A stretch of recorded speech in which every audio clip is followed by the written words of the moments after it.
Hi friends, இன்றைக்கி பார்க்க போகிறது ஒரு அருமையான ஆந்திரா ஸ்பெஷல் பருப்பு பொடி தான் நம்ம பார்க்க போகிறோம். இந்த பருப்பு பொடி எப்படி செய்கிறதுன்னு பார்க்குறதுக்கு முன்னாடி நம்ம சேனலுக்கு சப்ஸ்கிரைப் பண்ணாதவங்களா சப்ஸ்கிரைப் பண்ணுங்கள், லைக் பண்ணுங்கள், ஷேர் பண்ணுங்கள். கண்டிப்பாக பெல் பட்டனை கிளிக் பண்ணி வச்சுக்கோங்க. அப்போ தான் நம்ம போடுற வீடியோ முன்னாடியே உங்களுக்கு வந்து சேரும். வாங்க பருப்பு பொடி எப்படி செய்கிறதுன்னு பார்க்கலாம். அதுக்கு ஒரு அகலமான ஒரு பேன் எடுத்து வச்சுக்கோங்க. அது அப்போ தான் நம்மளுக்கு வறுக்கிறதுக்கு கொஞ்சம் ஈஸியாக இருக்கும்.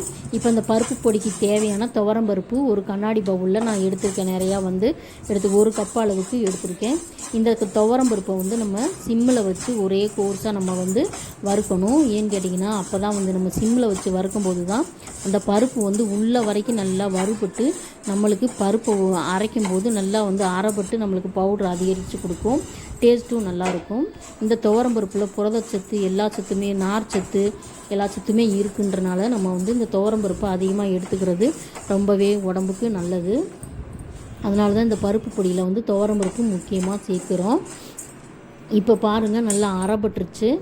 பருப்பு நல்லா அரைப்பட்டுருச்சு. இப்போ அதை ஒரு அகலமான தட்டில் நம்ம கொட்டிக்கலாம்.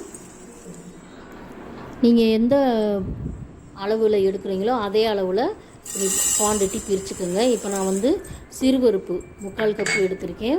ஃபஸ்ட்டு துவரம்பருப்பு 1 கப்பு எடுத்தேன். இப்போ சிறுபருப்பு 3/4 கப்பு எடுத்திருக்கேன். இந்த சிறுபருப்பையும் அதே மாதிரியே நம்ம துவரம்பருப்பு மாதிரியே இதை சிம்மில் வச்சு நம்ம வறுக்கணும். வறுக்கும் போதே உங்களுக்கு தெரியும், கலர் சேஞ்ச் ஆகிக்கிட்டே வரும்.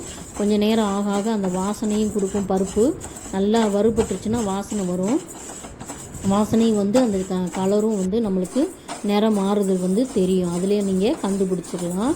இப்போ பார்த்தீங்கன்னா தெரியும், நம்ம போட்ட கலர் போடும்போது ஒரு கலராக இருந்தது பருப்பு. இப்போ நம்ம வறுபட்ட உடனே கொஞ்சம் நேரம் ஆனவுடனே ஒரு நிறமாக தெரியுது. அதிலே நம்ம கண்டுபிடிச்சிடலாம் இது பருப்பு வறுபட்டுருச்சுன்னு சொல்லிட்டு. நம்ம பருப்பு பொடி செஞ்சு வச்சுக்கிறதுனால நம்மளுக்கு எல்லா நேரமுமே குழம்பு தேடணுன்ற அவசியம் இல்லை. டிஃபனுக்காக இருக்கட்டும், 2 தோசை சுட்டோம்னா பருப்பு பொடியை வச்சு எண்ணெய் ஊற்றி இல்லை நெய் ஊற்றி அந்த தோசைக்கு சாப்பிட்டுக்கலாம்.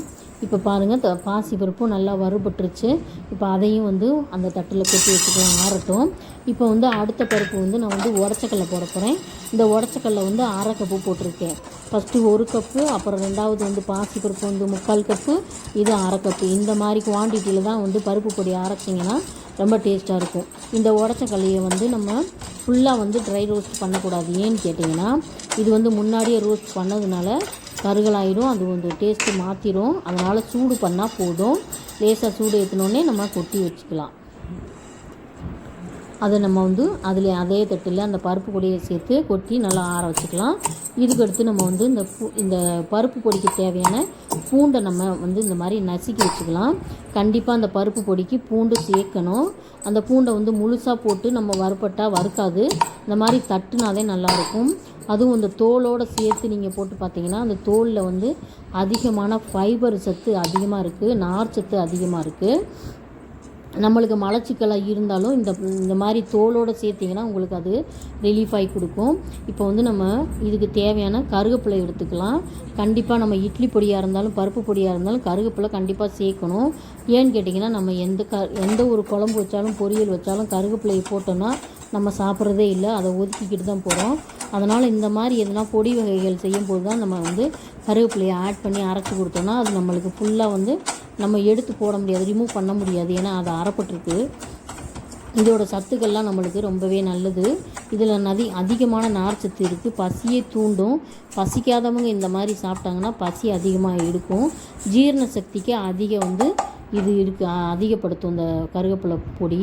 இப்போ நம்ம கருவேப்பிலையை நல்லா ட்ரையாக வறுத்து போட்டாச்சு. இது இப்போ நம்ம பூண்டு நம்ம அதே வாணலியில் பூண்டையும் அதே மாதிரி வறுத்துக்க போகிறோம். எந்த ஒரு பருப்புக்குமே நம்ம எண்ணெய் ஊற்றலை, ட்ரையாக தான் வறுத்துக்கிட்டு இருக்கோம். எண்ணெய் ஊற்றினோன்னா பொடி நம்மளுக்கு சிக்கு வாசனை வந்துடும் ஒரு வாரத்துலேயே. அதனால் எண்ணெய் ஊற்றாமல் தான் எல்லாத்தையுமே வறுக்கணும். இப்போ பூண்டு நல்லா வறுபட்டுருச்சு. அதையும் நம்ம அந்த தட்டிலேயே போட்டுக்கலாம். இதுக்கு தேவையான காரத்துக்கு தகுந்த அந்த காஞ்ச மிளகா நம்ம போட்டுக்கலாம். இதுக்கு பருப்பு பொடிக்கு அதிகமான காரம் இருக்கக்கூடாது. இதுக்கு 1 ஸ்பூன் மிளகு, 1 ஸ்பூன் ஜீரகம், காஞ்ச மிளகாய் 15, பெருங்காயம் 2 கட்டி. நான் கட்டி பெருங்காயம் தான் போட்டிருக்கேன். இதுக்கு கண்டிப்பாக பொடி வகைகளுக்கு எப்பயுமே கண்டிப்பாக நம்ம பெருங்காயம் போட்டே ஆகணும். இப்போ நல்லா வறுபட்டுருச்சு, காஞ்ச மிளகாய் எல்லாமே வறுபட்டுருச்சு. அதை கொட்டி அந்த தட்டை நல்லா ஒரு அரை மணி நேரம் நல்லா ஆறட்டும். இது சூடோடு நீங்கள் அரைக்கக்கூடாது. சூடோடு அரைச்சிங்கன்னா டேஸ்ட்டும் மாறுபடும், நல்லாவும் அரைப்படாது. அதனால் நல்லா பருப்பு எல்லாமே வந்து ஆறின பின்னாடி தான் நம்ம அரைக்கணும். இப்போ ஒரு அரை மணி நேரம் ஆயிடுச்சு. ஆறின உடனே நம்ம மிக்ஸி ஜாரில் போட்டு அரைச்சிக்கலாம். ஃபஸ்ட்டு எடுத்தோடனே இந்த காஞ்ச மிளகாய், பெருங்காயம், பூண்டு இதெல்லாம் போட்டு நம்ம அரைச்சிக்குவோம். ஏன்னு கேட்டிங்கன்னா இது வந்து நம்ம மொத்தமாக போட்டோன்னா அரைப்படாமல் அப்படியே அங்கங்கே சிக்கி திப்பி திப்பியாக இருக்கும். அது நம்ம அரையே படாது. அதனால் வந்து காரத்தும் கொடுக்காது, அந்த டேஸ்ட்டும் மாறும். அதனால் வந்து முன்னாடி இதை போட்டு நம்ம அரைச்சிக்கலாம். இந்த பொடியை வந்து ரொம்ப கோர்ஸாக தான் அரைக்கணும். ரொம்ப குறன்னு அரைக்கக்கூடாது, ரொம்ப மையவும் அரைக்கக்கூடாது. நடுத்தரமாக அரைச்சிங்கன்னா தான் அந்த டேஸ்ட்டு நல்லாயிருக்கும். இப்போ எல்லா பருப்புகளையுமே மீதம் உள்ள பருப்புகளையும் போட்டு நம்ம அரைச்சிக்கலாம். இந்த பொடி வகைகள் செய்யும்போது எப்பயுமே குவான்டிட்டி அதிகப்படுத்தி நீங்கள் செஞ்சு வச்சுக்காதீங்க. ஏன்னு கேட்டிங்கன்னா இது நாள் போக போக டேஸ்ட்டு மாறும். அதனால் ஒரு வாரத்துக்கு தேவையான பொடியை வந்து நீங்கள் அரைச்சி வச்சுக்கிட்டு அடுத்த வாரம் இதே மாதிரியே இதே வகைகளோடு நீங்கள் அரைச்சிங்கன்னா அந்த டேஸ்ட் நல்லாயிருக்கும்.